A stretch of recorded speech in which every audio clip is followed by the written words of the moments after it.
Hi friends, ಎಲ್ಲರಿಗೂ ನಮಸ್ಕಾರ. Welcome to my channel. ಇವತ್ತು ತುಂಬಾ ಟೇಸ್ಟಿಯಾಗಿರುವಂಥ ಊಟಕ್ಕೆ ಸೈಡ್ ಡಿಶ್ ಆಗಿ 2 ಥರದ ಚಟ್ನಿನ ಹೇಗೆ ಮಾಡೋದು ಅಂತ ತೋರಿಸ್ಕೊಡ್ತಾ ಇದ್ದೀನಿ. ಒಂದು ಶೇಂಗಾ ಚಟ್ನಿ, ಇನ್ನೊಂದು ಗುರಳ್ ಚಟ್ನಿ ಅಂತೇಳಿ ಹುಚ್ಚೆಳ್ಳು ಅಂತ ಕೂಡ ಕರಿತೀವಿ.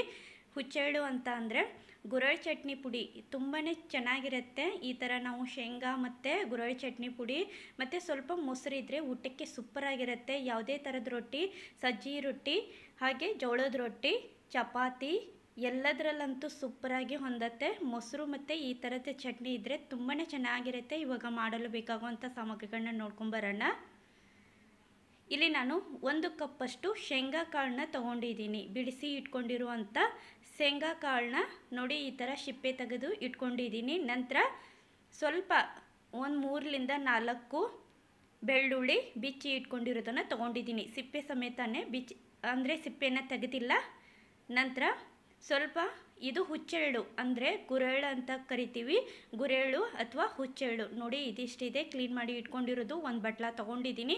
2 ಥರದ ಚಟ್ನಿ ಅಲ್ವಾ, ಹಾಗಾಗಿ ಬೇಕಾಗೋದು ಸೇಮ್ ಐಟಮ್ಸೇ ಬೇಕಾಗಿರುತ್ತೆ. ನಂತರ ಇಲ್ಲಿ ಸ್ವಲ್ಪ ಕೊತ್ತಂಬರಿ ಸೊಪ್ಪು, ಉಪ್ಪು, ಅರಿಶಿಣ ಪುಡಿ ಹಾಗೆ ಅಚ್ಚ ಖಾರದ ಪುಡಿ ತೊಗೊಂಡಿದ್ದೀನಿ. ನಂತರ ಇಲ್ಲಿ ಹುರಿಲಿಕ್ಕೆ ತವಾನ ಕಾಯ್ಲಿಕ್ಕೆ ಮೊದಲೇ ಇಟ್ಕೊಂಡಿದ್ದೆ. ಇವಾಗ ತವ ಚೆನ್ನಾಗಿ ಕಾದಿರಬೇಕು. ನಂತರ ಇವಾಗ ಫ್ರೈ ಮಾಡಲಿಕ್ಕೆ ಶೇಂಗಾ ಕಾಳನ್ನ ಹಾಕ್ತಾಯಿದ್ದೀನಿ. ಶೇಂಗಾ ಕಾಳನ್ನ ಸ್ವಲ್ಪ ಕೆಂಪಗಾಗೋ ಥರ ಹುರಿದುಕೊಳ್ಬೇಕು, ಅಂದರೆ ಚಟ್ನಿ ತುಂಬ ಚೆನ್ನಾಗಿರುತ್ತೆ. ಸ್ವಲ್ಪ ಬ್ರೌನ್ ಕಲರ್ ಬರಬೇಕು, ಅಲ್ಲಿವರೆಗೂ ಈ ಥರ ಫ್ರೈ ಮಾಡ್ಕೊಳ್ಳಿ.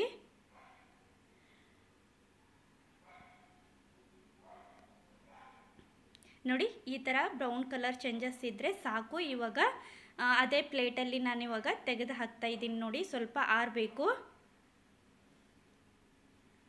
ಇವಾಗ ಇದೇ ತವೆಯಲ್ಲಿನೇ ಗುರೆಳ್ಳು ಹಾಕ್ತಾಯಿದ್ದೀನಿ. ಅದು ಕೂಡ ಚೆನ್ನಾಗಿ ಹುರಿದುಕೊಳ್ಬೇಕು, ಜಾಸ್ತಿ ಹುರಿದುಕೊಳ್ಬಾರ್ದು, ಯಾಕೆಂದರೆ ಬೇಗನೆ ಕಪ್ಪಾಗಿಬಿಡತ್ತೆ. ಸಣ್ಣ ಉರಿ ಇಟ್ಕೊಂಡು ಇದನ್ನು ಸ್ವಲ್ಪ ಕೈ ಆಡಿಸ್ಕೊಂಡು ಸ್ವಲ್ಪ ನೋಡಿ ಚೆನ್ನಾಗಿ ಚಟಪಟ ಅಂತೇಳಿ ಸೌಂಡ್ ಬರಬೇಕು, ಅಲ್ಲಿವರೆಗೂ ಇದನ್ನು ಹುರ್ಕೊಳ್ಬೇಕು. ಇದು ಹುರಿದ್ರೇ ಒಂದು ಚೆನ್ನಾಗಿ ಪುಡಿ ಆಗುತ್ತೆ. ನೋಡಿ ಸಣ್ಣ ಉರಿ ಇಟ್ಕೊಂಡು ಚೆನ್ನಾಗಿ ಹುರಿದುಕೊಳ್ಳಿ. ಇದು ಗುರೆಳ್ಳು.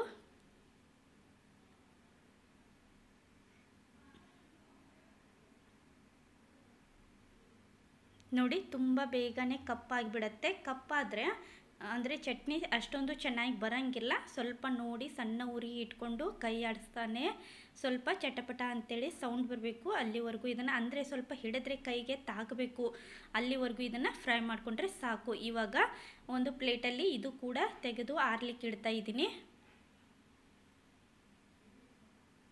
ನೋಡಿ ಇವಾಗ ಇದಿಷ್ಟು 2 ಚೆನ್ನಾಗಿ ಆರಿರಬೇಕು. ನಂತರ ಇಲ್ಲಿ ಮೊದಲೇ ನಾವು ಹುರಿದುಕೊಂಡಿರುವಂಥ ಕಡಲೆ ಬೀಜನ ಮಿಕ್ಸರ್ ಜಾರ್ದೊಳಗೆ ಹಾಕ್ತಾಯಿದ್ದೀನಿ. ತುಂಬಾ ಈಸಿಯಾಗಿರುತ್ತೆ, ಜಾಸ್ತಿ ಸಾಮಗ್ರಿಗಳಿಲ್ಲ, ಸೇಮ್ ಐಟಮ್ಸ್ನೇ ತೊಗೊಂಡ್ಬಿಟ್ಟು ಈ ಥರ 2 ಥರದ ಚಟ್ನಿನ ಮಾಡ್ಕೋಬೋದು. ನಂತರ ಇವಾಗ ಮಿಕ್ಸರ್ ಜಾರ್ದೊಳಗೆ ಶೇಂಗಾ ಕಾಳು ಅಂದರೆ ಪೀನಟ್ ಸೀಡ್ಸ್ ಹಾಕ್ತಾಯಿದ್ದೀನಿ. ನೋಡಿ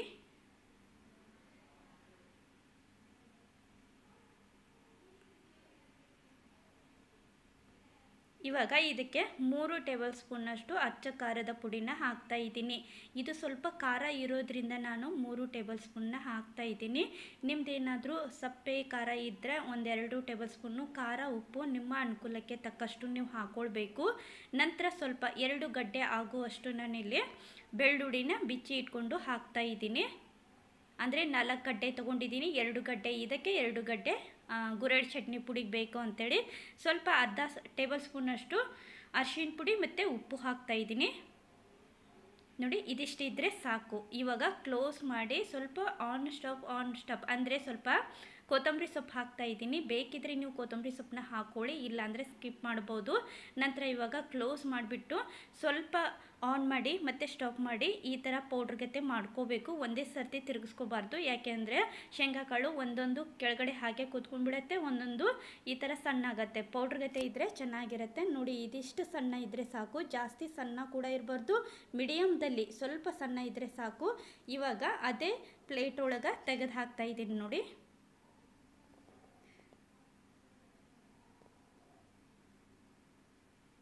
ಇವಾಗ ಇದೇ ಜಾರ್ದಲ್ಲಿ ನೋಡಿ ಈ ಥರ ಸ್ವಲ್ಪ ಗಂಟು ಆಗಿರೋದನ್ನು ಬಿಡಿಸ್ಕೊಳ್ಬೇಕು.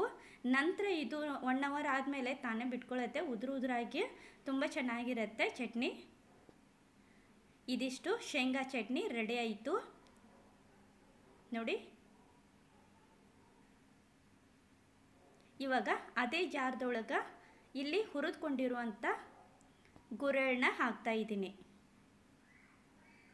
ಅಂದರೆ ಹುಚ್ಚೆಳ್ಳು ಅಂತ ಕೂಡ ಕರಿತೀವಿ ನೋಡಿ. ಇದು ಮಿಕ್ಸರ್ ಜಾರ್ದೊಳಗೆ ಹಾಕ್ಕೊಂಡು ಸೇಮ್ ಉಪ್ಪು, ಖಾರ, ಅರಿಶಿನ ಪುಡಿ, ನಂತರ ಸ್ವಲ್ಪ ಬೆಳ್ಳುಳ್ಳಿ, ಸ್ವಲ್ಪ ಕೊತ್ತಂಬರಿ ಸೊಪ್ಪು ಹಾಕ್ಕೊಂಡು ಇದು ಕೂಡ ಹಾಗೆ ಇದಕ್ಕೆ ಸ್ವಲ್ಪ ಜಾಸ್ತಿನೇ ಸಣ್ಣ ಮಾಡ್ಕೋಬೇಕಾಗತ್ತೆ. ಯಾಕೆಂದರೆ ಸಣ್ಣ ಕಾಳು ಇರೋದ್ರಿಂದ ಒಂದೊಂದು ಕಾಳು ಬೇಗ ಸಣ್ಣ ಆಗೋದಿಲ್ಲ. ಇದು ಮೊದಲು ನಾವು ಈ ಥರ ಸಣ್ಣ ಬೇಕಾದ್ರೆ ಮಾಡಿಕೊಂಡು ನಂತರ ನಾವು ಉಪ್ಪು ಖಾರನ ಸೇರಿಸ್ಕೋಬೋದು. ನಂತರ ಇಲ್ಲಾಂದರೆ ನೀವು ಒಟ್ಟಿಗೆ ಮಿಕ್ಸರ್ ಜಾರ್ದೊಳಗೆ ಹಾಕ್ಕೊಳ್ಳಿ. ಇವಾಗ ನಾನು ಮಿಕ್ಸರ್ ಜಾರ್ದೊಳಗೆ ಒಟ್ಟಿಗೆ ಎಲ್ಲವನ್ನೂ ಹಾಕ್ಕೊಂಡು ಸಣ್ಣ ಮಾಡ್ತಾ ಇದ್ದೀನಿ. ಇದಕ್ಕೆ ಸ್ವಲ್ಪ ಜಾಸ್ತಿನೇ ಸಣ್ಣಾಗಿ ಆಗಬೇಕು.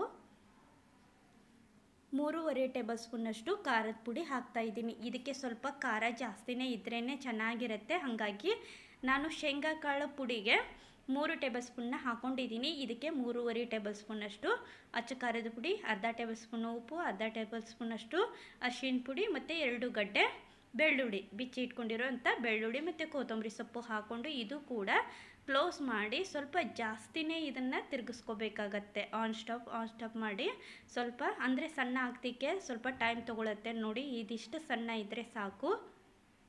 ನೋಡಿದ್ರಲ್ವ, ಸಿಂಪಲ್, ಜಾಸ್ತಿ ಸಾಮಗ್ರಿಗಳಿಲ್ಲ, ಸೇಮ್ ಐಟಮ್ಸ್ನೇ ಹಾಕಿ ಈ ಥರ ನಾವು 2 ಥರದ ಚಟ್ನಿನ ಮಾಡ್ಕೋಬಹುದು.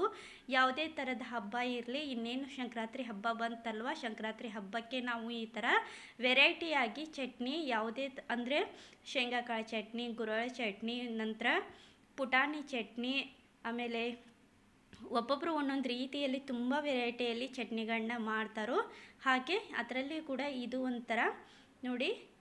ಈ ಥರ ಚಟ್ನಿ ಮತ್ತು ಪಲ್ಯ, ಮೊಸರು, ಹಾಗೆ ಸಜ್ಜಿ ರೊಟ್ಟಿ, ಜೋಳದ ರೊಟ್ಟಿ, ಅಕ್ಕಿ ರೊಟ್ಟಿ ಎಲ್ಲದರಲ್ಲಂತೂ ಸೂಪರಾಗಿ ಹೊಂದುತ್ತೆ. ಈ ಸಿಂಪಲ್ ರೆಸಿಪಿ ಇಷ್ಟ ಆದಲ್ಲಿ ಲೈಕ್ ಮಾಡಿ, ಶೇರ್ ಮಾಡಿ. ಹೊಸದಾಗಿ ನೋಡೋರು ಪ್ಲೀಸ್ ಸಬ್ಸ್ಕ್ರೈಬ್ ಮಾಡ್ಕೊರಿ. ನೀವು ಒಂದು ಸರ್ತಿ ಟ್ರೈ ಮಾಡಿ, ಚೆನ್ನಾಗಿರುತ್ತೆ. Thank you. Bye friends, bye.